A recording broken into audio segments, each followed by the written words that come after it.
ধরুন আবার এমন একটা পরিস্থিতি দেশে তৈরি হয়েছে যেখানে দেশটা দুর্নীতিতে চ্যাম্পিয়ন হচ্ছে। পহেলা বৈশাখ করতে গেছে মানুষগুলো রমনার বটমূলে, সেখানে বোমা হামলা হয়েছে। উদীচী উদীচী তার প্রোগ্রাম করছে যশোরে, সেখানে বোমা হামলা হচ্ছে। এক যুগে দেশের ৬৩টা জেলায় বোমা হামলা হচ্ছে। বিরোধী দলকে দমন করার জন্য সেখানে গ্রেনেড ছুড়ে মারা হচ্ছে। এমন একটা ভবন তৈরি করা হচ্ছে, সেটা আজকের আধুনিক বর্তমান সময়ের আয়নাঘরের মতো, সেখান থেকে মানুষকে মারার নির্দেশ দেওয়া হচ্ছে। এরকম একটা পরিস্থিতি যদি আবার দেশে তৈরি হয় কেমন লাগবে বলেন তো? এই যে এত এত শহীদের রক্ত, ঘাম ও তাদের উজ্জীবনের বিনিময়ে যে আমরা মুক্তির আশা, আমরা যে স্বপ্নটা দেখছি, সেটা কি বাস্তবায়ন হবে? এরকম পরিস্থিতি যদি তৈরি হয়ে আবার যায় বা হওয়ার পথ তৈরি হয়, তার পূর্বে আমাদের কি করণীয়? তার পূর্বে আমাদের কি কোনো দায়িত্ব কর্তব্য নাই করার মতো? যেমন ধরুন আওয়ামী লীগের এই পতনটা কেন অনিবার্য ছিল? এই পতনটা এই কারণে খুবই অনিবার্য হয়ে পড়েছে যে এই পতন না হলে বুঝে যেত না এস আলম গ্রুপের দুর্নীতি কি, সেটা বোঝা যেত না সালমানের রহমানের ঘুষ দুর্নীতি, লুটপাট কি, রূপপুর প্রজেক্টের দুর্নীতি। যদিও একটা সময় আওয়ামী লীগের অর্থমন্ত্রী বলেছিল উন্নয়নের নামে মেগা প্রজেক্টে আসলে মেগা লুটপাট হয়, চুরি হয়। সেগুলোর প্রকৃতি, আকৃতি এবং টাকার অঙ্কে পরিমাণটা কত বিশাল এবং বিস্তৃত, এটা বোঝার জন্য হলো আওয়ামী লীগের পতনটা অনিবার্য ছিল। কিন্তু তাই বলে কি আমরা আবার পূর্বের পথে হেঁটে যাওয়ার পথ ধরব, নাকি আমরা একটা নতুন কোনো বাংলাদেশ নির্মাণের দিকে আবার যাব, অথবা মুক্তিযুদ্ধের বাংলাদেশ সেই পথে আমরা হাঁটব? তাহলে এই পথে যদি হাঁটতে হয় তাহলে আমাদের কি করণীয়? প্রথম হচ্ছে আপনার পছন্দ হলেই আপনি আমাকে গ্রহণ করবেন, আপনার অপছন্দ হলে আমাকে বর্জনের ডাক দিবেন। এই যে সুরতান্ত্রিক মানসিকতা, এটা কি রাখা যাবে? যদি আমি সেই বাংলাদেশটা নির্মাণ করতে চাই, তাহলে আমার ভিন্ন মত যে আমার মতের সাথে মিলেনি, আমার নেতাকে মহান বলেনি, তার কণ্ঠ রোধ করার চেষ্টা করব। এই বাংলাদেশ কি যদি আবার তৈরি হয়, আমাদের এই শহীদদের রক্ত, চেতনা এবং এত এত মৃত্যু, এত এত আহত হওয়া, সেগুলো কি কোনো অর্থ বহন করবে? আবার ধরুন এই যে ভিন্ন মত থাকবে, ভিন্ন পথ থাকবে, একটা গণতান্ত্রিক পরিবেশ থাকবে। আপনার মতটা আমি নাও নিতে পারি, কিন্তু আপনার কথা বলার অধিকারটা কেড়ে নিব কেন? সেটা তো আমি নিতে পারি না। গণতান্ত্রিক শাসনের মর্মবস্তু তো তাই। মত পথের যে অনেকগুলো মত পথের যে মিলন, একটা একই মালায় সুতা গাঁথবে অনেকগুলো মত পথ, সেই জায়গায় তো আমরা উত্তীর্ণ হব। এটাই তো আমাদের আকাঙ্ক্ষা। এবং আওয়ামী লীগকে পতনের জন্য এটাই তো একটা গুরুত্বপূর্ণ যে রোল প্লে করেছে, লড়াই করেছে মানুষ যে কারণে, সেটা তো এটা একটা জরুরি বিষয় ছিল। মতটাকে প্রাধান্য দিবে, মতের গুরুত্ব দিবে। সেই মত যেমনি হোক, যেমন ৭ই মার্চে বঙ্গবন্ধু একটা গুরুত্বপূর্ণ কথা বলেছিলেন, একজনও যদি ন্যায্য কথা বলে আমরা সংখ্যায় গরিষ্ঠ হলেও তা মেনে নিব। তাহলে ন্যায্য কথাটা এখন যদি আপনার বিরুদ্ধে যায়, হাসিনার বিরুদ্ধে না যায়, কিংবা সত্যের পক্ষে না, বিরুদ্ধে না যায়, তাহলে আপনি সে ন্যায্য কথাটা কি বলবেন না? একটা মানুষ ভুলও তো বলতে পারে, ভুল না ঠিক সেটা তো যাচাই হবে যুক্তির মাপকাঠিতে। যখন সেই কথাটা প্রকাশ করবে তখন যুক্তির মাপকাঠিতে তর্ক বিতর্ক, আলাপ আলোচনা, সিদ্ধান্ত আসবে সেই কথাটা যে ঠিক ছিল না ভুল ছিল, তারপরে তো এই সিদ্ধান্তটা নেওয়া হবে। কাজে কোনোভাবেই অন্যের মতকে, অন্যের অপছন্দকে, অন্যের মতকে আমি কন্ট্রোল করতে পারি না। আবার আমার অপছন্দ বলে অন্যকে ঘৃণা করা, তার সাথে কি খারাপ ব্যবহার করা, তাও তো আমি করতে পারি না। আরেকটা জরুরি বিষয় যেটা আসছে, একটা জাফর ইকবাল, অধ্যাপক জাফর ইকবাল খুবই আবেগপ্রবণ মানুষ। বাংলাদেশের মুক্তিযুদ্ধ, বঙ্গবন্ধু, এগুলো নিয়ে যার অসম্ভব রকম আবেগ ভালোবাসা আছে, লেখালেখি আছে।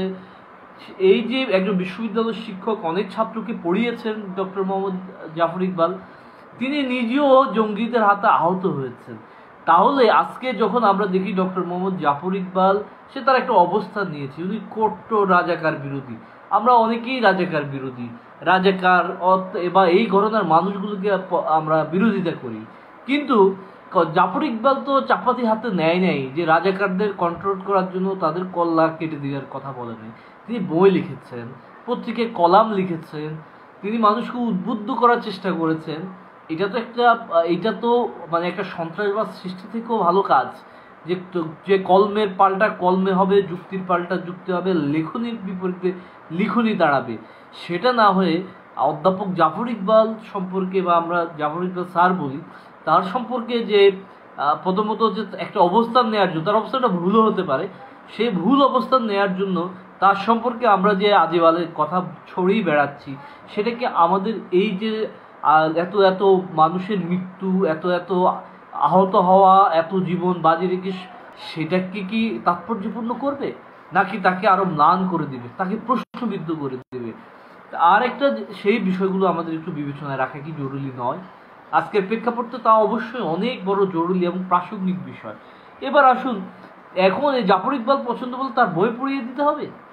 এই দেশের ছোট বাচ্চাদের, আমি নিজেও জাফর ইকবাল স্যারের বই পড়েও, তার কলাম পড়ে তাকে ভালোবেসেছি, তাকে ব্যক্তিগতভাবে খুব কাছ থেকে খুব বেশি দেখিও নি, তার বক্তৃতা শুনেছি, তার লেখা পড়েই আমি অনেক একটা প্রজন্ম তার প্রতি আকৃষ্ট হয়েছে। একসময় জাফর ইকবালের নাম শুনলে, তার কলাম লিখা হয়েছে পত্রিকায়, শুনলে ওই পত্রিকা বিক্রি হয়ে যেত খুব দ্রুত, এত বেশি সমৃদ্ধ এবং গুরুত্বপূর্ণ ছিল তার লেখাগুলো। তাহলে সেই জাফর ইকবাল আপনার মতের বিরুদ্ধে ছিল বলেই তাকে আপনি কন্ট্রোল করবেন, তার বই পড়ানোর আয়োজনটা করবেন? তাহলে এটা কি আপনার গণতান্ত্রিক সংস্কৃতিটাকে প্রশ্নবিদ্ধ করছে না? বিবেককে প্রশ্নবিদ্ধ করছে না?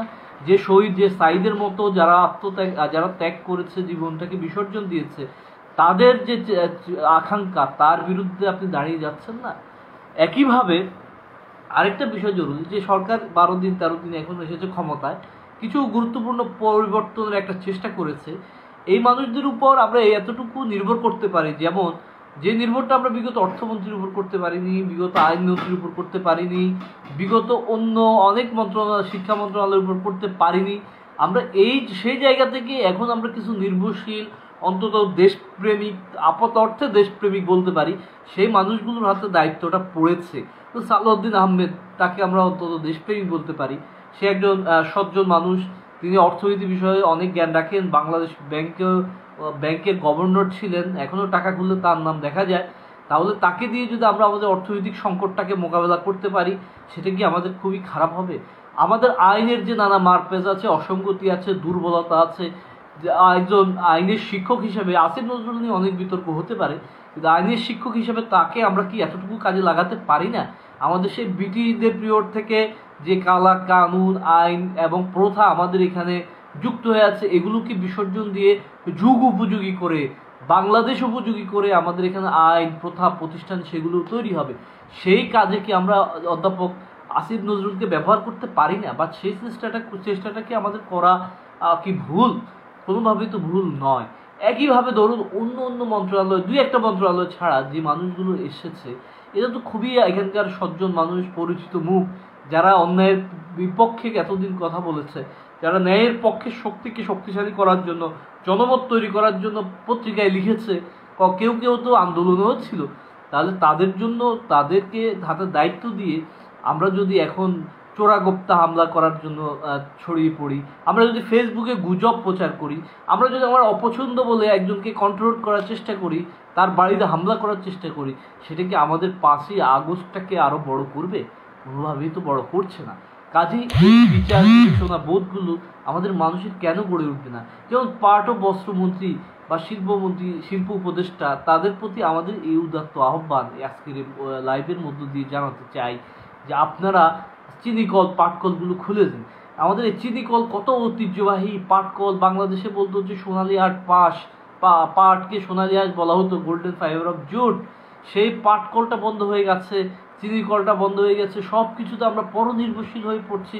সেই জায়গা থেকে স্বনির্ভর বাংলাদেশ নির্মাণের যে প্রচেষ্টা, সেই প্রচেষ্টায় আমরা কি অংশীজন হওয়া বা তাদেরকে কাজে লাগানো, সেই চেষ্টাটাকে আমরা করতে পারি না? সেই চেষ্টাটাই তো আমাদের জরুরি। না, যদি তা না হয়, তাহলে তো আমরা সেই পূর্বের সেই সন্ত্রাস, সেই বোমাবাজি, সেই নৈরাজ্য, সেই দখল, সেই দুর্নীতি, সেই স্বজনপ্রীতি, সেই যে এক ধরনের বিভৎস বাংলাদেশ, সেই বাংলাদেশের দিকে আবার ফিরে যাব। ফলে আমাদের এখনই সময় নিজেদের সংবেদনশীল মনটাকে জাগানো, এখনই সময় নিজেদেরকে পরিবর্তন করা, এখনই সময় সেই পথে হাঁটা যে পথে আগামীর মুক্তি আসবে, যে পথে তারুণ্য আগামী একটা সুন্দর স্বপ্নের বাংলাদেশ পাবে। আপনারা যারা এতক্ষণ দেখলেন, আপনাদেরকে ধন্যবাদ জানাচ্ছি।